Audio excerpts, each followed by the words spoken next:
Beh, decisamente sì, anche perché si va in una direzione nella quale ancora una volta si conferma il fatto che la nostra regione è sempre sotto i riflettori. Diciamo, c'è l'imbarazzo della scelta, nel senso che le destinazioni turistiche del Veneto continuano a crescere, abbiamo chiuso bilanci che sono superiori ai bilanci pre-Covid del 2019 e direi che questo è un riconoscimento del grande lavoro che fanno i nostri operatori turistici e a tutti coloro che comunque vivono e gravitano nel mondo del turismo.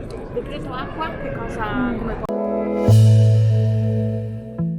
L'agenzia Venice Waterlink, in collaborazione con la Raffaello Navigazione, in aprile e in maggio vi accompagnano da Sottomarina a Venezia il sabato, la domenica e i festivi e alle isole Burano, Murano e Torcello la domenica. Per maggiori informazioni telefonare allo 041 8626 373 per prenotazioni online sul sito venicewaterlink.com.